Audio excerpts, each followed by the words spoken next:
Hey there, geeks! You're listening to Real Geek News! A bi-weekly podcast where we geek out about all your favorite geeky news and genre entertainment. I'm your Jurassic guy, Kevin Andrew Rivera. I'm your rum-guzzling, slightly less competent than Jack Sparrow pirate, Raul Ceballos. Rum-guzzling? We'll workshop it, Raul. Hey, let's go with it. You're rum-guzzling. We got 2 weeks worth of news to talk about, so without further ado... Let's get geeky! You're rum-guzzling. You gotta bear with us, folks. We both have had a really long, physically strenuous day. Well, at least for me, physically strenuous. I was helping somebody move today, so that's taxing. And you guzzled on some rum afterwards. Guzzled some rum. You know, you gotta heal the wound somehow, Kevin. That sounds like it needs language, like that kind of.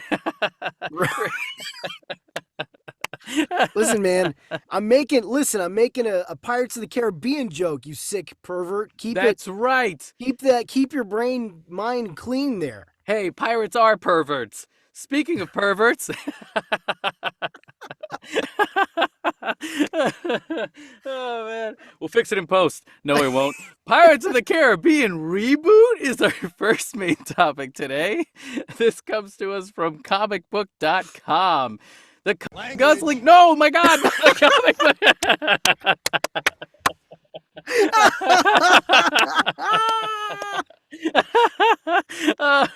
Listen, you took it there. You sick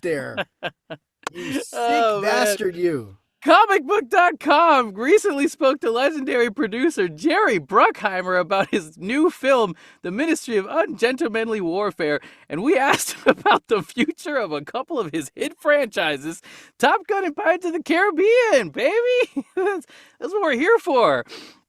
So Bruckheimer pondered which of the two may return to the big screen first, and in doing so, mentioned that Pirates is hitting the reset button. This is a quote from Bruckheimer himself. It's hard to tell. You don't know. You really don't know, the Bruckheimer guy began to say. You don't know how they come together. You just don't know because of the Top Gun. Hold on a second. I am just... You gotta take a dying breath here. Take a breath. We're not going to redo this now. We're way too far deep. This is already it. This is staying in the episode. All this stuff. Oh, man. Go ahead. Take a breath, Kevin. You just don't know. You just don't know is what he says. Because with Top Gun, you have an actor who's iconic and brilliant, and how many movies he does before he does Top Gun, I can't tell you. But we're going to reboot Pirates, so that is easier to put together because you don't have to wait for certain actors. Of course, with Top Gun, Bruckheimer is referring to Tom Cruise. The iconic action star has multiple films lined up for the future, including a direct sequel to Top Gun Maverick. So the production will likely be at the mercy of Cruise's schedule. For Pirates, all bets are off, as the team at Disney appears to be starting from scratch. My God. This movie is going to be very interesting. This movie. Raul, how do you feel about this whole reboot thing? Do you think they're messing this up by not bringing back Johnny Depp? That's my first question I have. I don't think so, because honestly, I feel like with these films... It's been an issue of diminishing returns, right? I mean, each film has just been less and less successful as it goes on, right? Especially with the latest film. I'm actually not sure of the box office numbers on it, but I just know, at least critically, it's just been less and less, just kind of, less and less critically praised. And I think at some point, near the end, they just Jack Sparrow's character just started getting more and more ridiculous and started, I don't know, he was like a regular person in the first movie, but then he started doing all these slapsticky, like superhero-ish, death-defying type stunts, and the guy is like drunk all the time, so it's like, how is he surviving just like, it just stretched the believability a little bit. So his character got a little crazy, and I don't know. I just feel like the most recent one didn't do very well at all. Basically, all that's saying is to say that I think it's time to reboot. Yeah. I think they And I also think like. especially with the stuff surrounding Johnny Depp, even though he was Oh kind of yeah. like, especially like he was kind of exonerated with the one court, uh, with the one case or whatever. So he's still got his supporters and stuff, but there's still kind of like an air of something, kind of, I don't want to say stench, but there's still some kind of bad negative vibes still with Johnny Depp, whether you like it or not. So I think maybe to distance themselves a little bit from that and just start fresh is maybe a good thing. He became a rum guzzling pirate in real life. Oh man. I mean, listen, maybe he took the character a little too seriously. You know what I mean? In real life, that's all I'm saying. But no, actually, I agree with everything you just said, and also just the fact that like Johnny Depp has overused this character so much to the point where. Of course, the character was going to get sillier and sillier as the movies went on because look at everything that happened to the character in each arc. He literally went to hell and then got out of hell and was stuck in that paradox forever in the third movie. He's gone through so many crazy things that has mentally challenged him in a horrible way that you can only take the character so much farther now at this point. I personally like I watched the original Pirates of the Caribbean a little while back, and it still holds up. It's the best one of them all for Yeah, sure. it does. And And he's the best as a supporting character. Yeah, That's when he works the best. He really holds up his own in that movie, and I want to see more of that version of Jack Sparrow. But we know we're not going to get it because it's not fun for an actor to do 6 to 7 movies in a row and do the same thing over and over. Right. So I get where that's coming from in that direction. But the other thing is, I was thinking instead of a reboot, what if they did like a prequel kind of thing where we talk about what's the guy's name? Johnny Depp's or Captain Jack's father. You know how we meet him in the second one, or I think in the third one? Yeah. Played by oh my god, from Rolling Stones. Oh man, that dude. Not Mick Jagger, but oh my god. But yes, yes. Oh, how's Mum? And then it's like Mum's tiny head. That dude who lifts the head up. Yes, that one. Yes. So okay. So that guy. Yeah. Sorry, I'm in the middle because this is gonna bother me. Keep going, but I'm gonna look it up because it's bothering the hell. No worries. Well, if they did a prequel storyline of that character as a young man, and then did his story, like his saga of films, then at the end of that saga, you could be like, oh, and then I give birth to my son. Keith Richards. Keith Richards. Keith Richards. That's the one. Yes. So like if they get the tip of my tongue. Go ahead. An actor that looks like a young Keith Richards and then base his performance off of Keith Richards and how much of a badass that character could be. Like that'd be so cool. I would love to see something like that. But then once it ends, it ends with Jack Sparrow being born, and then they're like, oh, cool, now we can continue on that storyline or whatever. Maybe do Kid Jack, and you don't have to bring back Johnny Depp and rum guzzle around. You could just why is the milk always gone? But he speaks with the same voice too. It's the same exact thing. It's Daddy. Daddy, why's the milk gone? It's always gone. Dear God. Yes, can't find it in my bottle anywhere. I don't see it anywhere. Where's my binky? My binky. Well, yes, I think that'd be cool if they did a father storyline where he, before he becomes a dad, the father of Jack Sparrow, as like a young 20-something-year-old, and then his adventures from his 20s to his 30s or something, and give us that. And then he doesn't give birth to his son till he's like in his 40s because he's a pirate and he does what he wants at whatever age he wants. And that would, I think that'd be pretty cool. It would hold up, But any last thoughts on this one before I do my segue here? No, I mean I could see them even just distancing themselves from Jack Sparrow altogether. I don't know, just tell new pirate stories with new pirate people. You know what? That's true. If they don't do a prequel kind of thing, and they're getting out of that world, but doing a new version of it. It's the multiversal pirate universe. We're gonna bring them all together at the end of the 6th movie, like a giant Avengers film from Let's different not say we multiverses. did. No. They do a Pirates of the Caribbean, Turbo Twisted, then Pirates of the Caribbean, the Tentacle of Doom, and then it just keeps on going until Johnny Depp shows up as he's like the Beyonder. The rum guzzling tentacle of. I'm sorry. Oh God, I'm sorry. I love that before we started our episode, I was like, get ready, Raul, I'm gonna improvise, and you went, I'll see what I come up with. That's Rum what guzzling. you came up with.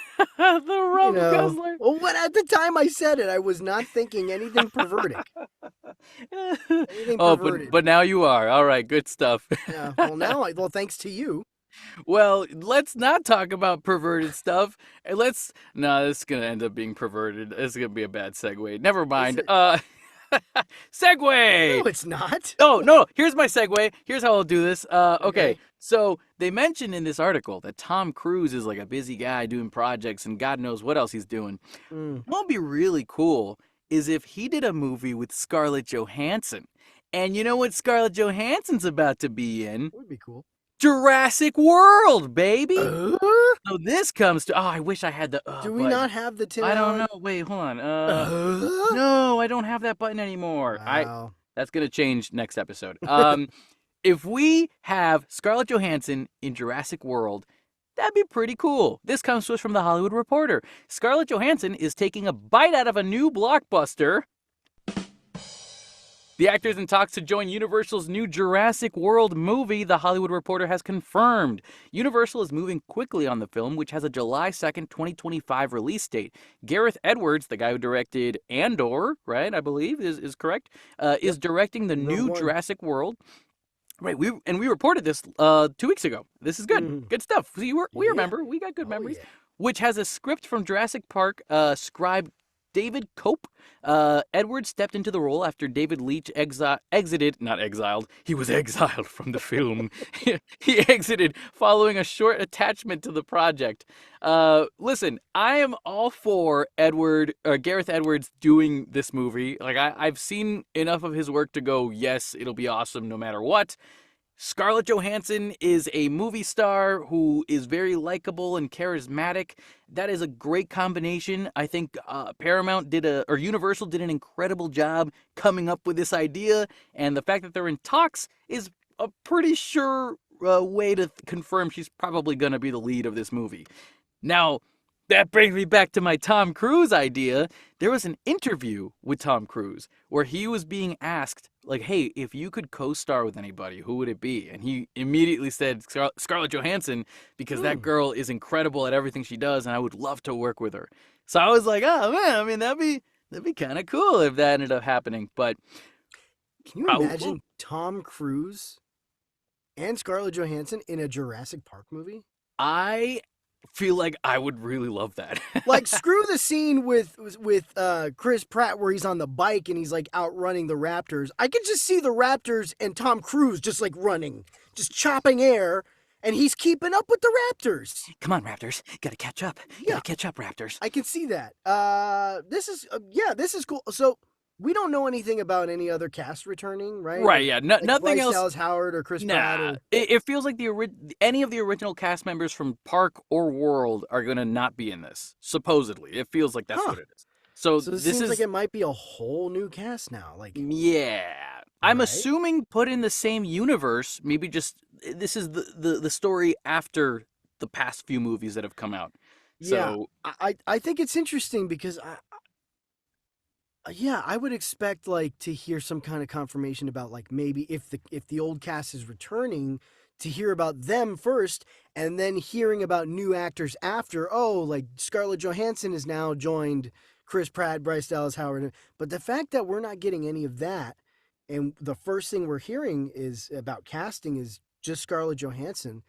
Yeah, it makes me wonder, is this a new set of actors now, a new cast taking over with Scarlett Johansson as the lead? I think so. Because you think if the others were returning, we would know by now. They would have said that. Now, does Scarlett Johansson being a part of this alongside Gareth Edwards give you hope for the future of Jurassic series franchise, or how does it make you feel? No, I love Scarlett Johansson. I think she's a great actress. Um, she's proven she can do like action films, and she's you know oh god, Black Widow and the Avengers and all those films, and she's done movies like what is it? God, what's the movie I'm blanking in all her other movies. She's done a She's in a bunch of movie. action movies. Yeah. She's in movie. I'm sorry, Yeah. guys. I'm so Wasn't she in exhausted. Haunted Mansion? She was in the Haunted Mansion movie that just came No, out? she was set to produce and star in a Haunted Mansion movie at one point.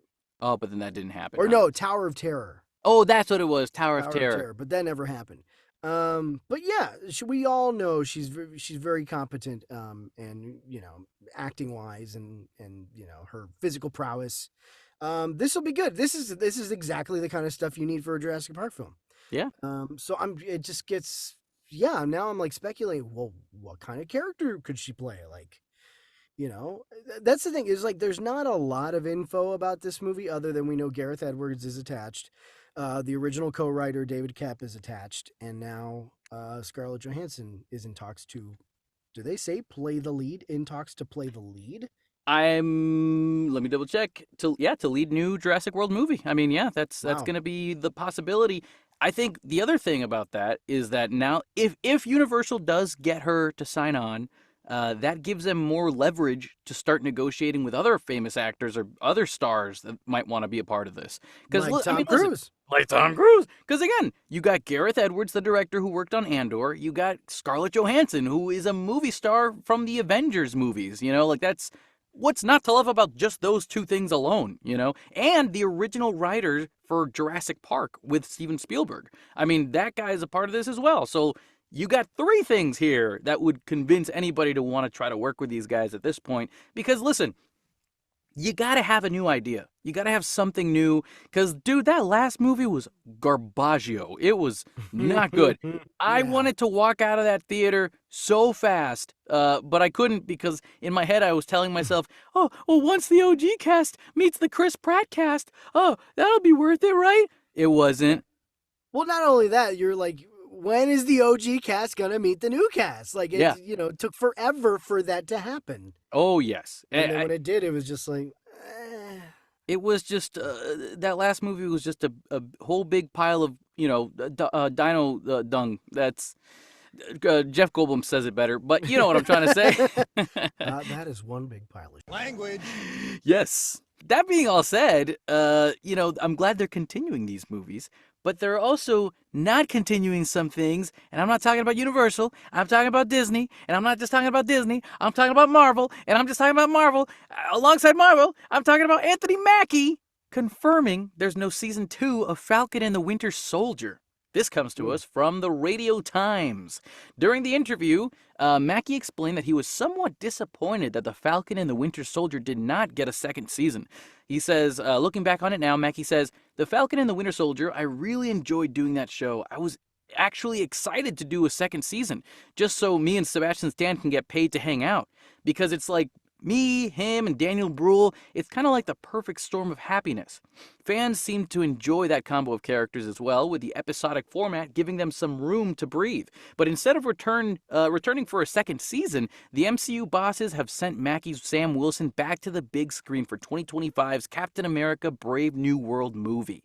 As Mackie puts it, when they decided to go back to the movies, it is what it is, but I don't have my friends anymore, so it kind of dampens it a little bit.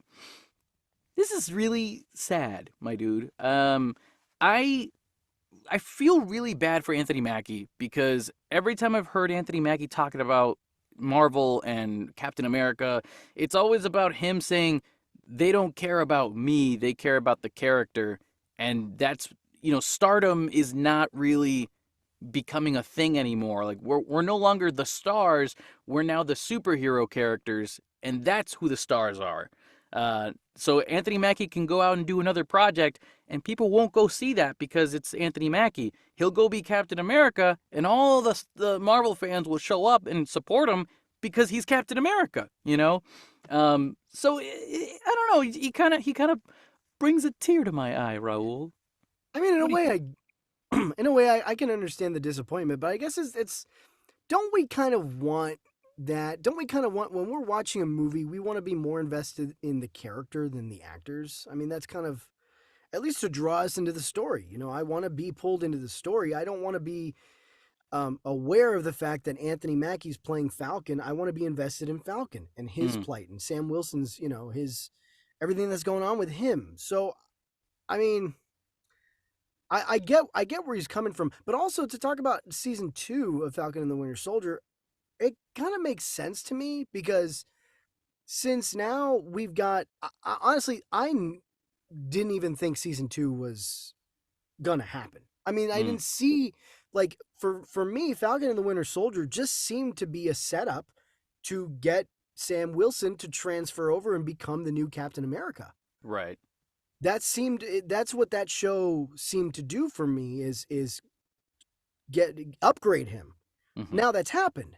So now Sam Wilson is going to be in his own Captain America movie.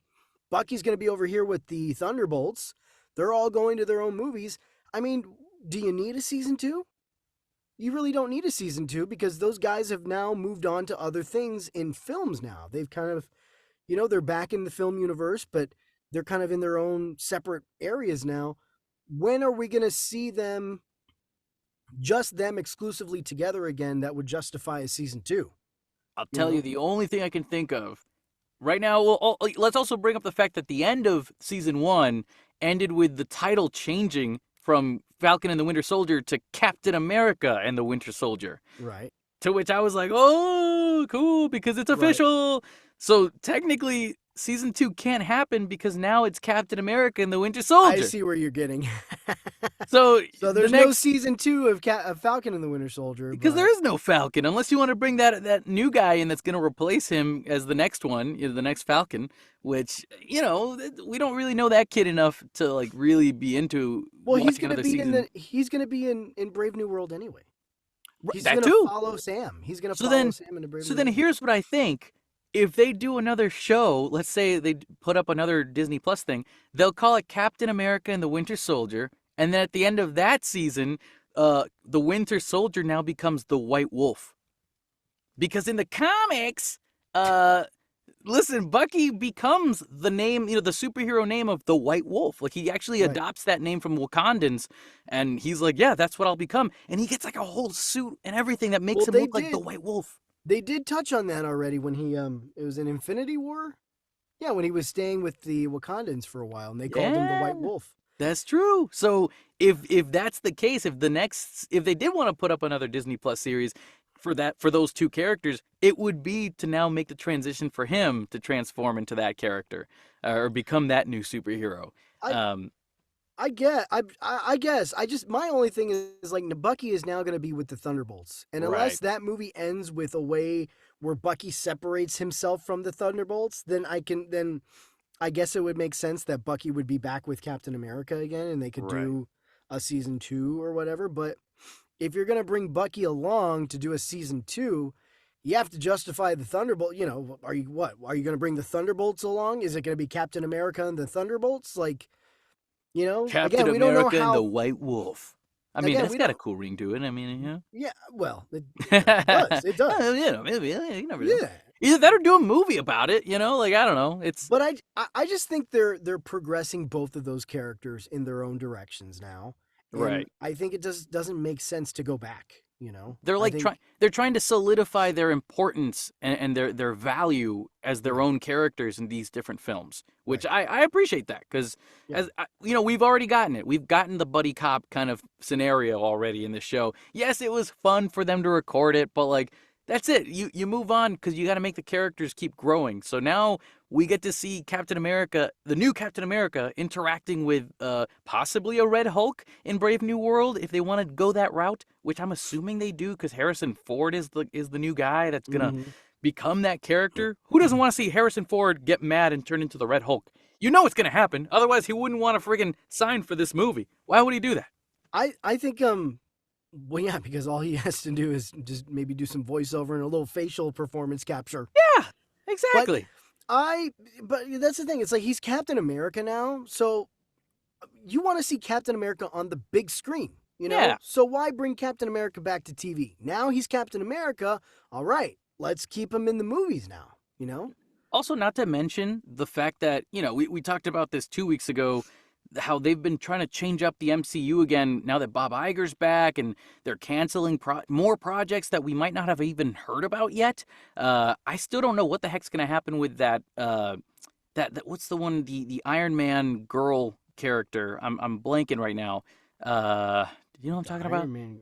The new Iron Man character? Ironheart? Ironheart, that's what it was. Like the Ironheart show that had knows? Anthony Ramos in it. Like, when's that coming Mm, out? Is that yeah. coming out? Are we not worrying about that? Like, There's a how does that lot of work? show. I mean, Armor Wars. Well, that's being changed into a movie now, but like Vision Quest. Vision, You yeah. know, Like, what the heck? What's we've happening heard with nothing that? about. I mean, I'm sure a few of these are some of the ones that were quietly canceled by Iger. So But I'm almost. That's why I'm also just not surprised that Anthony Mackie's not going to get the chance to do a season 2 of Winter Soldier kind of series. I just don't. What do you got to complain about? You're Captain America now. He's gonna have his own movie.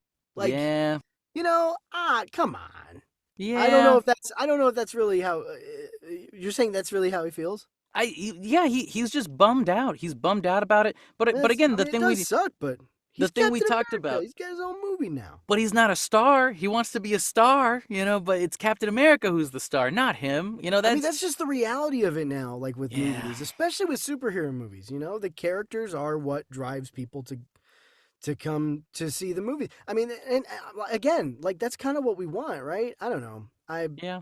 Unless there's still the rare occasion of, well, like Dwayne Johnson still has a draw, you know, like the day of the action movie star is like long gone, right? Like you don't go see movies anymore because this actor is in it for the most part, unless you're like a super fan of that actor.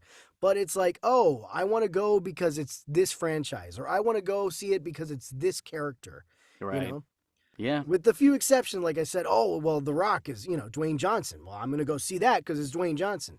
You Yeah. don't really see that anymore. I mean, plus you got Robert Downey Jr. who finally got an Oscar for Oppenheimer. I mean, Mm. that's another thing. So like there is a way to like break out of that mold, but you have to be bigger than the character, or the character takes over you. And right now, when you look at Anthony Mackie, it feels like the character has taken over him more than he's taken over the character. Mm. And that's not a bad thing. That's cool Yeah. for the comic book nerds because we love the character. I Uh, understand his frustration, though. I do. I get Plus, it. he's also talked about like the creative control that the MCU has, because Stan Lee wrote so much content for these characters that you can work off of all those things that he created, but you can't really make things up yourself anymore and get creative with how to make a character more fleshed out. You have to be creative based on what you've been given already. So that's an interesting thing he's spoken about, but like that's the process of the Marvel movie magic stuff. The Marvel machine is what I should call it.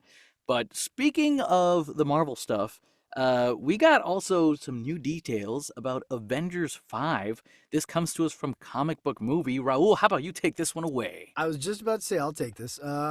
All right, yeah. Comic Book Movie article says last year we learned that Jeff Loveness was fired from working on Avengers 5 due to the response to the Ant-Man threequel, and not because Marvel Studios is moving away from Kang. It was said that his version of Avengers: The Kang Dynasty had the majority of the multiverse saga's leads, minus Thor for some reason, battling Kang's variants on Earth. Despite the villain's presence, the story was supposedly largely grounded and light on full-blown multiversal elements. The Loki and Doctor Strange and Multiverse of Madness scribe Michael Waldron is now penning both movies, and his version is thought to be similar, but puts a greater emphasis on the multiverse before giving alternate reality heroes a much larger role in Avengers Secret Wars. So one of the things that we know now from this is it actually is confirmed, because before it was like kind of hearsay, like we heard from our sources that they are dropping the Kang Dynasty from the title and just calling it Avengers 5, right? But now this is actually confirmed that they are for sure just calling it Avengers 5. They're still calling 6 Secret Wars, but for now they're just calling Avengers 5 Avengers 5. However, it seems like Avengers 5 will still be Kang centric. So it seems like we'll still be seeing Kang, Right. which I'm perplexed about because it's like, okay, if they're still right, because now they've got Michael Waldron, who's now taking over for Jeff Loveness. He's doing both films, but apparently it still involves Kang. The only difference is that now there are more multiversal elements, whereas with the Jeff Loveness version, it was a little more grounded. Do So you do you think this means Coleman Domingo is probably going to play Kang, the older version?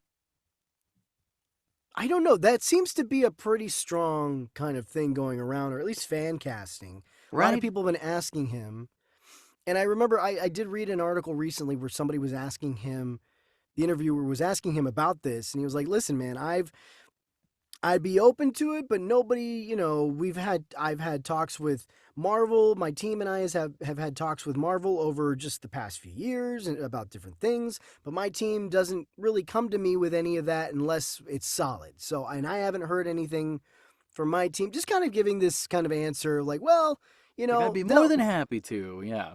yeah, like, well, I don't know anything because my team won't come to me and tell me anything unless they know it's solid. So, Mm. I think he'd be a fantastic older version of that character. Like if they yeah, did end up, like if they are gonna stick with this whole Kang is still here situation, you gotta replace Kang. Like you're not gonna bring back, yeah. the original actor. Like he's not coming back. Jonathan Majors, man, I don't know why his name blanked out in my head. Jonathan Majors is not coming back. That's not a Yeah. thing. So you know they need to replace him, and I don't see them just trying to get an actor that's the same age to just try to replace his performance the same way. Like to me, it's like if you're gonna replace him, make it obvious that you're replacing him and make it a big reason why in the story. If that's the case, for some reason, the multiverse had a snap. No pun intended. Yeah, with the snaps infinity. Never mind. But then for some reason, all of the Kangs aged up because of some thing in the multiverse kind of hiccuping them or something, or Sure. the what's it called, the incursions. An incursion Yeah. occurs when the edges of each timeline mash into each other. Erodes and yeah, when the boundaries between universes erode and crash into one another or They something like start crashing into each other because Kang is the one messing with it, and it affects him and ages him, and he goes, well, now I'm older and wiser and I know how to handle this. that. At Like, this, honestly, for me, I'm gonna stop asking questions because for me, it's like, all right, do what you got to do. At this point, I'm like, okay, if you want to justify why Coleman Domingo's the new Kang, and like, I don't know, you don't have to explain it to me. I'm just like, do what you got to do. Let's just finish this out. Let's just see this to the end. Do whatever the hell you got to do. Whatever. oh yeah, yeah. That's That's where I'm true. at. Like it's true though, because we can just theorize all we want about who's gonna do this stuff, I'm but at the end of beyond the day, it's theorizing. like, Let's yeah, finish up this Infinity Saga already, or the multiverse. yeah, because it's been such a mess, and you could almost just thank Bob Chapek for making it a mess because he's the one that kind of made all these previous projects come out the way they have. So now that Bob Iger's coming in, he's hopefully trying to button it up and say, this is how we're gonna finish it, and it's strong, so we can move on with our lives and make things awesome again. So that's cool. However, I don't like Michael Waldron as a writer. Well, look at that. So, because he wrote Loki and he wrote Doctor Strange in the Multiverse of I Madness, like Loki. and we had our movie review of Multiverse of Madness, and we didn't even give it a good review by the Well, end of the movie or by the end yeah. of our episode. So like that's if you're telling me that that's what I have to look forward to, I'm already like kind of put off because I'm like, nah, let's. I think you guys. In my head, I'm trying to convince myself that they're putting his name in as a pin. Like, we're pinning it now and just saying that's the guy who's doing it at the moment. And Mm. then once we get the right director in and we get him to sign, we'll announce them instead and go, surprise! My Well, wish. Go ahead. Sorry, go ahead. No, well, Michael Waldron is. What do you mean the director? Because Michael Waldron is the writer. I mean, there's no way at this point they're going to change the writer again. I think if they bring back the guys from Infinity War and Endgame and just get them to write it. Marcus and McFeely. Yeah.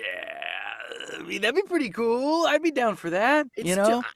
God, that would be kicking the can much further down the road. I don't know. I think they're sticking with Waldron because at this point I don't think But would you they've already changed the writers once. be? Oh, they could change it again. Yeah, It could but see, happen. Waldron already has like a vision now of how this is gonna go. If you bring in Marcus and McFeely now, they gotta have their own. I don't know if they're the type of writers that you, because they you would have to limit them a little bit more. Like, okay, well, you got to stick within this kind of frame, this kind of framework that Michael Waldron has already set up. I don't know. I just think it's too late to change it now. They're not going to change it. But what would you do if Comic-Con came up and Kevin Feige walked on stage and said, I'd like to announce our new writers and our directors for Secret Wars and Avengers 5, Marcus and McFeely, and our directors, Joe and Anthony Russo. They're back, baby, all of them. What would I do if I saw that? I would say, oh no, we're not going to see this movie for another 6 years. There's no way. Like, there's just gonna be so much reworking done, and it's gonna look terrible. It's gonna be a PR nightmare. No, why would that be a nightmare? I mean, everybody would be talking about like Marvel can't get their act together. They just they're changing directors again. No, I would have the opposite reaction. I'd feel like that's like the turn they needed. Like, we're finally going home, boys. We're bringing them back, all the best of the best, bringing them in. At this point, I think there are too many wheels turning in the direction, too many balls rolling in the direction that they're going already. I think they need to finish it out with the people they have. And just call it a day. So we can rip the Band-Aid and move on. That's what you're hoping for? Put this thing out of its misery already. You gotta just try to stick the landing, and I guess I'll watch the next thing, is what you're saying. Whatever weak-ass justification you want to give me to get to the next thing, so we go home, boys. That's it. Oh, no. No, I mean, I say that, but I am excited to see, hopefully that they can turn this ship around, I really hope they do. But I am surprised, though. I'm surprised that Kang is still involved. I really thought, it really seemed like they were going to close the book on Kang, especially with that little end scene in Loki season 2, where they kind of say, oh, well, they handled it. Yeah, that's true. I really thought they were going to close the book on Kang, and the reason why they stopped calling it Avengers the Kang Dynasty and just reverted back to Avengers 5 is because that whole script was going to be reworked, and they were just going to get rid of Kang. I thought we were done with Kang. If that's the case, then the next Avengers 5 movie has to start with someone going, Kang Dynasty? More like Kang Dynasty. Well, I'm glad you're not writing it. Another reason to keep Michael Waldron on there. The rum guzzling dynasty. That's what they should call it next. It should just everybody gets drunk in this multiverse. And that's how they put in the Marvel pirate universe. And then Johnny Depp comes back, and that's why there's a reboot, because their multiverse gets destroyed. I do not want to complicate this any more than it already is. But why is the rum gone, Raul? Why is the rum gone? Now we'll know why. Because he's dead. What? I don't know. We're killing him now? What's going on? He's dead. I'm just surprised that they're still moving forward with King with this. If this is what, yeah, it sounds like this is what it's still. The script has changed because Waldron's on board instead of Loveness, but it still involves Kang. Well, if they do this movie, more multiverse elements. My assumption, like, listen, because we talked about this before, where people have said, oh, because now they're going to replace Kang with Dr. Doom. And my point of view on that is, please don't. Like, please finish this Kang story the way you're supposed to, and like the way you originally intended.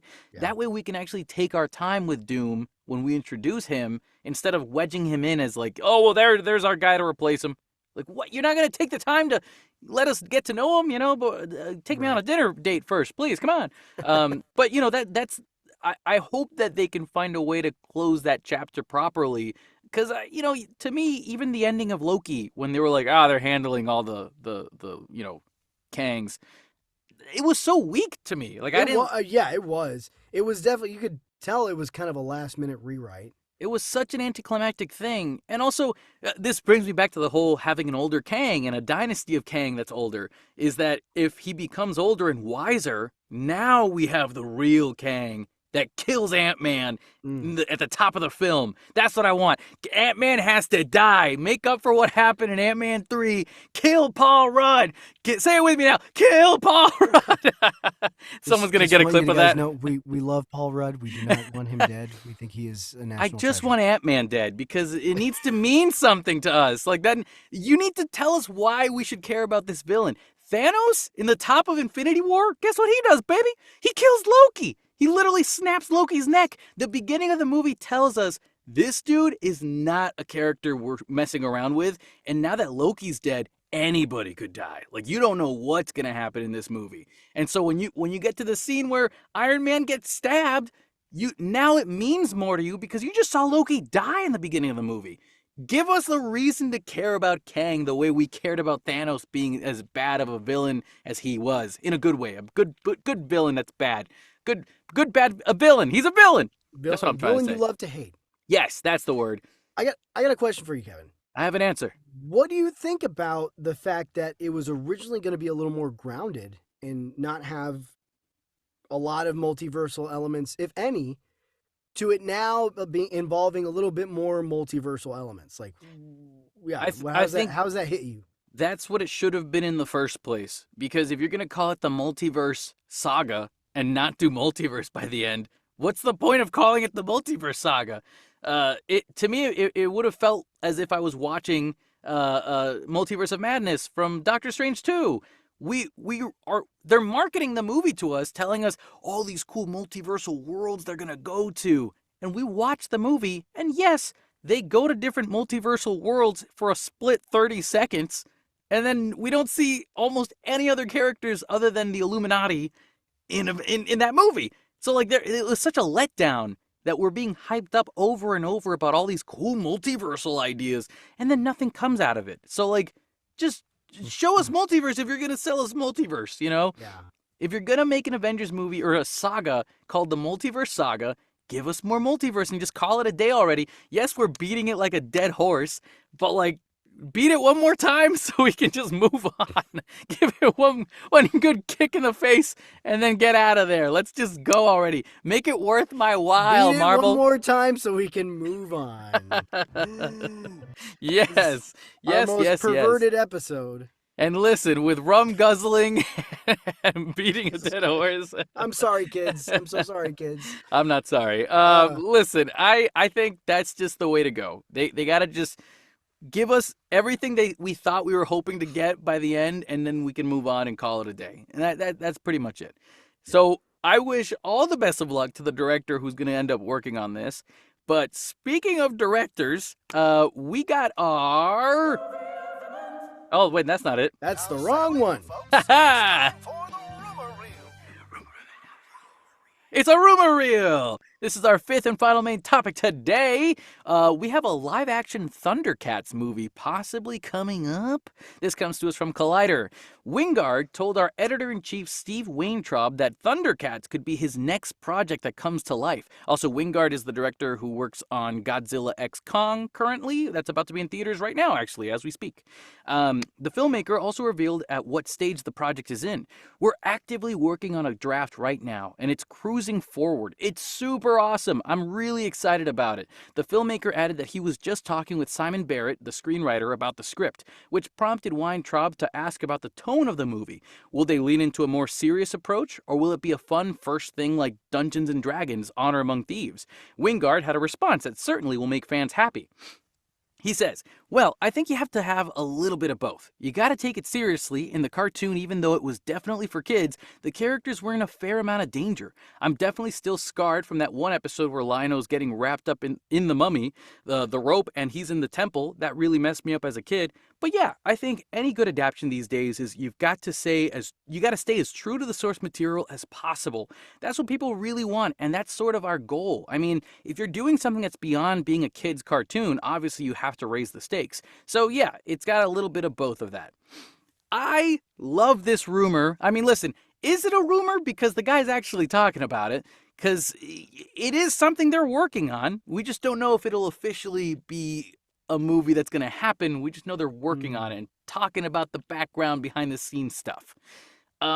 I'm so excited for a live action Thundercats because I have been wanting a live action Thundercats for so long. I'm so glad nobody ever made one in the 90s or early 2000s because those live action versions would have been looking so bad. We have the technology to make it look so cool right now. Obviously, don't go for freaking Cats the musical kind of thing, you know? Like, we're not trying to do that kind of gross CGI stuff. Just do real life makeup artistry and make them look cat like, sort of.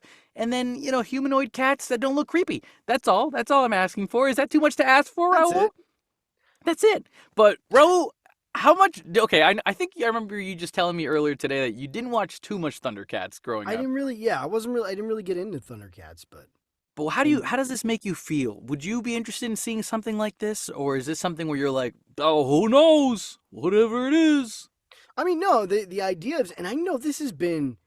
I've been hearing rumors about a Thundercats movie for years. I feel like they've been trying to get this movie made just about as long as they've been trying to get a Masters of the Universe movie made for years. I remember there was also on YouTube there was that like fake trailer that they put together of like with like Brad Pitt as Lion-O and like Vin Diesel in Right. there and like all these kind of I guess early 2000s type actors if they had made a Thundercats movie around that time.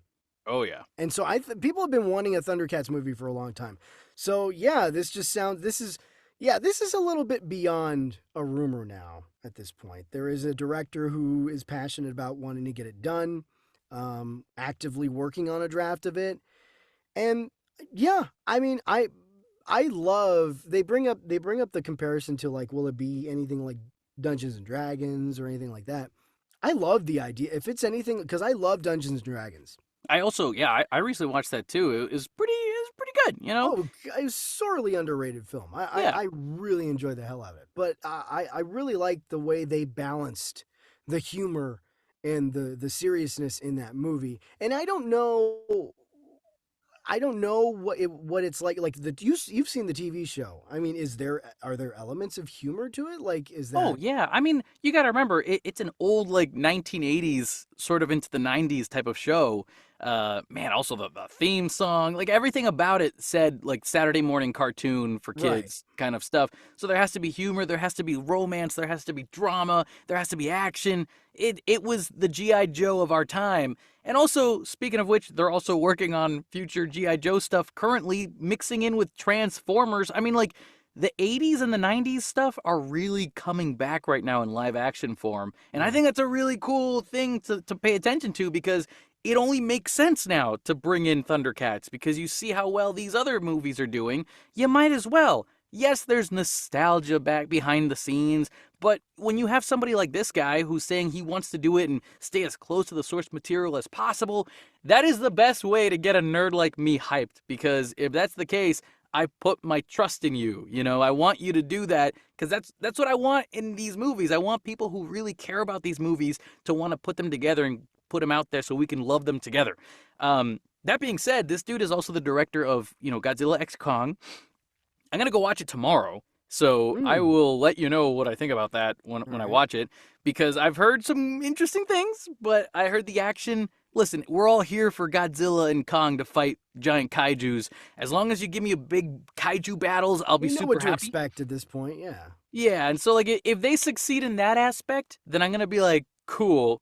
This dude knows what the fans want clearly, so let's go with that. And I have a feeling I'm not gonna be let down. So I'm looking forward to tomorrow's movie screening. That's gonna be Yeah. pretty cool. But yeah, I have all the faith in the world. I can already see the casting for Chitara, Lion-O, all these other different Mumra. Oh my god, dude! What's the guy's name who does the young Professor Xavier in all the X-Men James films? McAvoy. James McAvoy has been known in interviews to talk about how he wants to play Lion-O in a Thundercats live That's action. right. He is a huge Thundercats film. He's been a big proponent of trying to get that movie off the ground. Yeah. And that dude, if you watch the movie Split and see how jacked that man can get, Oh yeah. he could pull this off. He Split could and Glass. easily. Yeah, he gotta be Easily. super jacked for that. And there's something about him, like I could easily see him as Lion-O, because Lion-O has to have this fatherly energy, but also he's a hero at the same time, and he can be the tough guy, but at the same time know that he has to care for his friends and stuff like that. Dude, James McAvoy could pull off any of that. He'd be incredible. And he's aged up just enough that he could possibly do that perfectly. Mm. Or, here's another fan casting theory. Alan Ritchson, I think is his last name. He's the guy who plays Reacher. Reacher. If you cast Reacher as Lion-O, I mean, I'm not gonna say no to that. That dude is Get out of that guy's way. He's a fridge. 6'2". The guy's a monster. He literally looks like he could be the next Thor if you wanted to be. He could be the next Captain America if you want to put him in a multiversal thing. Do it. Come on, Marvel. Do it. No balls. No balls. But yeah, I think this would have this would be super fantastic. So I guess all we gotta do is wait till we hear some more news in a couple months. You know? Right. Let's see. What do you guys want to see in a Thundercats movie? Send us an email at realgeeknews@gmail.com. Oh, that'd be so sick if we could see a Thundercats movie. And they gotta nail the theme song. Thundercats. Oh my god, that too. You gotta have Lionel going, thunder, thunder, Thundercats. Oh! You know, like, you gotta throw that in there. You gotta save it for the very end of the movie because it has to be badass, like the final thing that kills the bat. You know what I mean? Okay, anyways, Yeah. let me, I could talk about that for years, man. Breathe. Well, let's move on. With our topics are over. We have our movie trailers that we have to discuss real quick. Yeah. We had 6 movie trailers that came out recently. One of which is a TV series, I think, or 2 of which are TV series. Yeah, 2 of them. Well, let me list these off really fast. We got The Acolyte from Star Wars. We got Furiosa, the prequel to the Mad Max movies. The Penguin, which is a TV series from the Batman. Beetlejuice, the movie to the sequel to the movie Beetlejuice. That's a sentence I just said. The Fall Guy, not to be confused with Fall Guys, the video game. That's a completely different thing. And then Alien Romulus, the sequel to Alien, or Aliens, or Aliens 3, Sequel to Alien, prequel to Aliens. or Prometheus, or Sequel to Prometheus. or Sequel to Predator, Alien versus Predator, or Alien versus Predator 2. We're not bringing that into this. Well, that all being said, the Alien Romulus one, I want to talk about that one because that trailer got me so excited. I was so hyped. I got a mix of the first movie combined with the second movie, and I am all for it, man. That's going to be so freaking cool. And if they succeed in this movie for Alien Romulus, the way they succeeded with Prey, which was the new movie that came out for Predator, right? We got an Alien versus Predator kind of sequel universal thing working out over here as well, if that works out. So, and Ridley Scott is producing the movie, not the trailer. That'd be weird if he just produced the trailer. Ridley Scott is producing this movie, which is going to be, I mean, that he's got faith in it. It's got to be pretty cool. But what do you think about this trailer, my guy? It looks good. It's a teaser, so there's not much. But well, God, it looks like there's going to be some really crazy stuff. There's like a couple shots that really like stuck with me. There's like, well, first there's the one shot when they're just like running from like the swarm of face huggers. They're just like bursting into the room, and you can see all the legs, like, and they're just like, they're like, lunging at everybody. And I don't think we've seen that before. I don't think we've seen like a bunch of like a sea of face huggers just like chasing people down a corridor or something. And then the one person turns back just as a face hugger just like launches onto their face. Just thinking about it.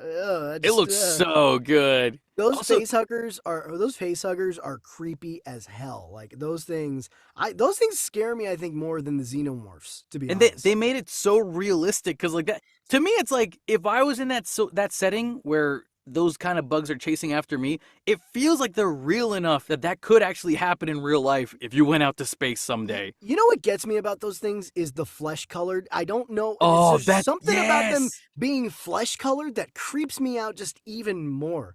But anyway, this looks really good. There's that gnarly shot with it looks like somebody's pulling a face hugger off of somebody's face, and then you can see the tube sliding out of their throat. Yeah. There's gonna be some gnarly stuff, and I love Fede Alvarez. I actually really liked the Evil Dead reboot movie. I thought it was very well done. I like his style, and I also Oh, liked what was it? Don't Breathe. He also worked on Don't Breathe. he I worked think. on No Breathe. I think so. Oh, this movie's Um, gonna be incredible. Oh my so he god. does, and so this just the fact that this guy is attached in directing it just gives me the sense of like, oh, we're going back to the horror roots, because Yes. after after the first Alien, it really started to get the franchise started to get more into like action sci-fi territory, starting with Aliens, which was another amazing, equally amazing film, but just a different film from the first one. But here we're going back to the roots, going back to the horror vibes of it. And I think it's interesting. Fede Alvarez showed both Ridley Scott and James Cameron this film, and they both gave their stamp of approval on it.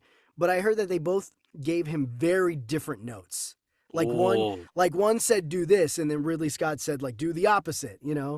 I mean they were in it. He showed them to them separately, but Fede Alvarez was saying that like Ridley Scott would say one thing, and then James Cameron would tell me to do something completely different. So I think it's really interesting that it just shows like those directors' different styles at play, but they both liked the movie. But So you could tell that he definitely applied both of their notes because the trailer does look like a combination of the two. yeah, So yeah, it seems like he's doing a really good job, kind of meshing the two styles, but visually though, it looks like the ship looks like we're back to like the Alien, the original 1970, 79 Alien aesthetic, the retro yes, futuristic kind of vibe. Anyway, I'm excited. This teaser didn't show us a lot, but from what it did show us, it gave me good. The tone is right where I want it to be, so oh yes. I'm super excited. Also, fun fact: I've worked at the USC building, the University of Southern California building, in the entertainment section for some voiceover stuff, and they have the giant alien prosthetic that they used originally in the Ridley Scott films. Like Just the suit, the xenomorph suit. the xenomorph suit, like the giant freaking puppet of it Yeah. that's just in their building. Oh As it, wow. it was there during like a presentation or something, but they had the actual one from the film. I think it's because Ridley Scott went to USC as a student, maybe. I can't remember if that's the case, Okay. but Oh, did they brought all that stuff and it was so epic. So when you get to see that stuff in real life and it still scares you, like that's how you know, like, man, they got something so cool cooking, man. Whatever. Okay, yeah, that I could talk about that for I days mean too. that But the design of the xenomorph and everything surrounding like Alien is unmatched by anything else. Like it was so unique at the time, and it's still been nothing like it today. Like the H.R. Giger aesthetic is just it's wonderful, and I'm so glad. I hope we can continue getting good movies because I love seeing the aesthetic continue on and things like that. And I'm totally, hoping the show is good. The Noah Hawley Alien show. We'll see how that pans out when we get more developments coming up on that. But anyway, yeah, Alien Romulus. Excited. well then, do any of these other trailers really, really speak to you, Raul? Again, we got Acolyte, Furiosa, The I'm Penguin, Beetlejuice 2, The a Fall lo- Guy. yeah, a lot of these. I mean, the Acolyte. I enjoyed it. I don't know. I need to see more, but it looks really cool. I like the kind of hand to hand combat style that they've incorporated in here. It looks really neat. Uh, Furiosa looks freaking amazing. I mean, that's just I'm so happy to see the Mad Max franchise back, and the trailers so far has been great, especially this new trailer. Just Oh kind of yeah. gave me the feeling of when I watched Fury Road, and it was just like so ah adrenaline I pumping. like seeing Chris Hemsworth as a villain too. Like that's He's God, just going all off the rocker with it. He's his like really dude. going for it. It's Every time great. I've seen him, I don't know if you saw the Casino movie that he did, something Good Times at the Casino Royale or something like that. At good times, bad times at the El Royale. That's the one. I don't know what I'm thinking. I'm thinking James Bond. That's what I'm thinking. Yeah, Casino Royale. yeah. He was one of the villains in that, or I think he was the main villain, and he had an American Mm, accent, and he was a hippie. And mm. God, does he pull off villains so well, man? It's Um, nice to see him kind of branch out and do other stuff. Yeah. and also, at first, I was not excited about Anya Taylor-Joy doing a prequel of Furiosa because I was Mm. like, "Give it to Charlize Theron! Like, what are you doing?" Well, But she needs to be younger. After seeing a couple of these trailers, I'm convinced that she was the perfect fit for this movie. This one convinced me. This one specifically convinced me. Like Yeah. Anya Taylor-Joy's like, okay, she's Yeah. got the Charlize Theron thing going on. This put me at ease with that. Yeah. And you could tell the trailer was also giving respects to Charlize Theron. Like it's not about her in the future. It's about the beginning. So like, it's how can we play this character out so that it still makes sense that when we get to the future films, when she's older, it flows naturally into that, I think they're doing a good job so far based on the trailer. So Yeah. I'm super hyped for that. That's going to be cool. But what about the Penguin? Any thoughts on the Penguin? That's another one. I mean, a lot of these trailers are really good. The Penguin, I'm excited for that. Just seeing, I don't know, just seeing the shot slowly moving in on Colin Farrell. He's like, there's this guy, this old school type mafioso guy, and just like talking, telling the story.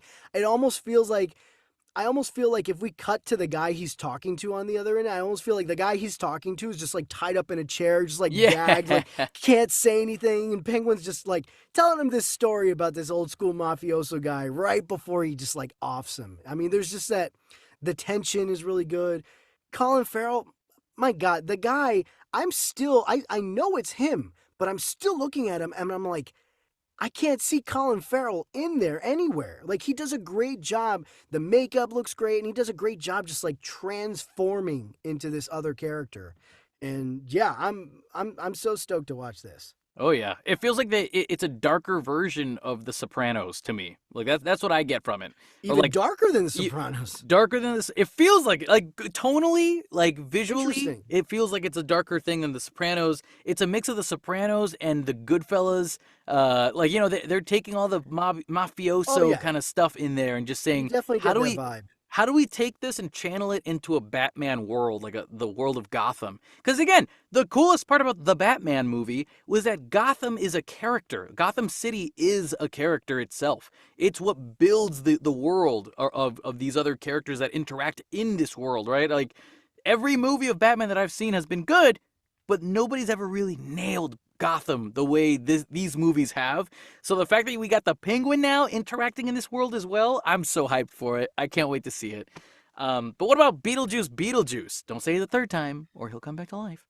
Well, you know what, that only makes me wonder, are they going to make a third one? Because you can't just say Beetlejuice twice. You got to say Beetlejuice. So this trajectory, yeah, I know. Here he comes. The juice is loose. The juice is loose. I'm sorry, that was such a rum guzzler kind of thing to say, though, too. The juice is loose. Oh, I mean, come on. I'm trying to get away from the dirty stuff, and you just keep bringing it right back to the rum guzzler will never escape you now, Raul. God, no. Beetlejuice looks great. I mean, this is another teaser, so there's not a lot other than, hey, it's Winona Ryder. Hey, it's Catherine O'Hara. Hey, it's oh my God, I'm like blinking today. What's Jen Ortega, from Wednesday? Jen Ortega. Keaton. Yeah, there you Jen go. Ortega, Michael Keaton. Hey, they're all back. Hey, let's go look at Beetlejuice. He looks great. That's another thing. He does look good, and the makeup, you can't really tell Michael Keaton has aged very much because the makeup, I'm sure a lot of it helps because he's just caked under that Beetlejuice makeup. But also, when you watch the original movie, I feel like, it was made in the 80s, or was it made in the 90s? No, the 80s. Yeah, it was like 1988. In the 80s, like when that movie was made, those cameras at the time were still a little bit on the fuzzier side of things. And so you can't really see all the full details of Beetlejuice on his face if you close up to him. But now you can, because we're in 2024, baby. Yeah. And so that's what we get with the new camera and technology that we have to make this movie. Also, the thing I mentioned a while back about Beetlejuice 2, I was so excited for the sequel because I felt like the first movie, when I saw it, I thought that Tim Burton didn't have the right technology to make the movie he wanted to make. And, he made what he made, and it was great with what it was. But, yeah. I mean, to be honest, I'm not the biggest fan of the first Beetlejuice movie, but only because of this thought process.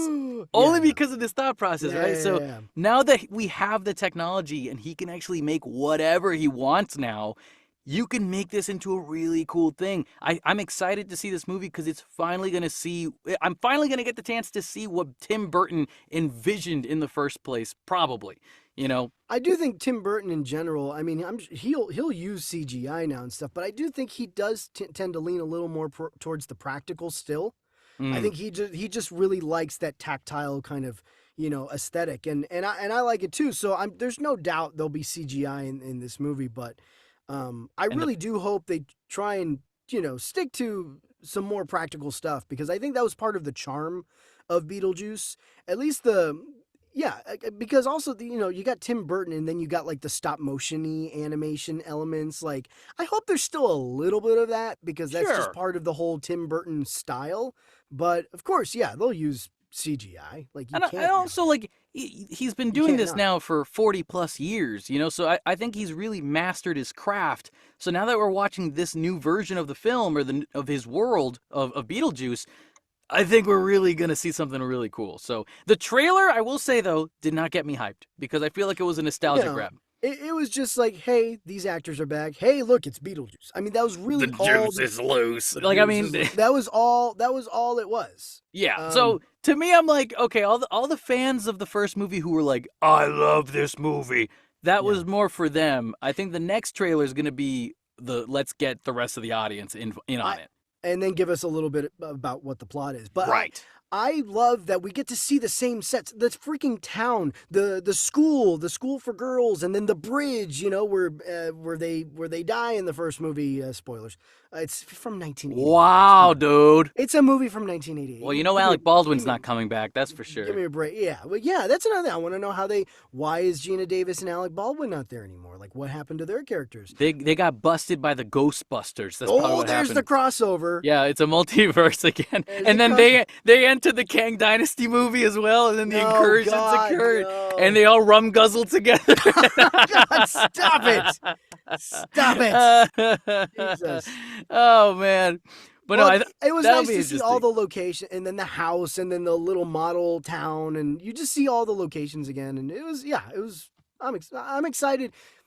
I'm excited only in the fact that it's like I'm getting to see it again, Mm. So we'll see with another trailer how much more excited I get. And let's hope the pacing is way better than the first movie. That's what I'm hoping for. What are you talking about? It was bad. You The pacing shut of the your first mouth. movie was bad. Shut your mouth. That's my thoughts on that. That But is- hey, How dare you? it doesn't hold up. That's It is perfect. I'm just putting a mirror in front of your face. It doesn't hold up. Look into your mirror. That's what It I'm is saying. a perfect film, sir. You shut up.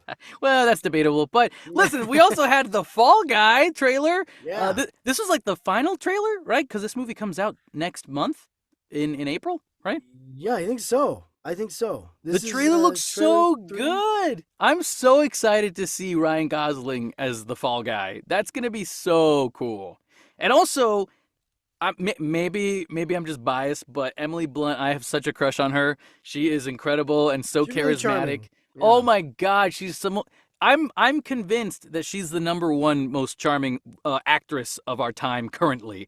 Like I don't know anybody else who's more charming than her. Maybe Emma Stone's getting up there. Maybe Emma Stone, but I don't know, dude. I Emily like Blunt. watching Emily Blunt in interviews. Yeah. Oh, she's so cool, man. If she wanted to hang out with me for a day, I'd be down with that. Now, well, John Krasinski. Like, listen, John, I'm not. Never mind. All right. We're gonna. Nope. That's it. Look, you Rum said what you guzzle. said. It's out. Jesus Christ. You said what you said. It's out there.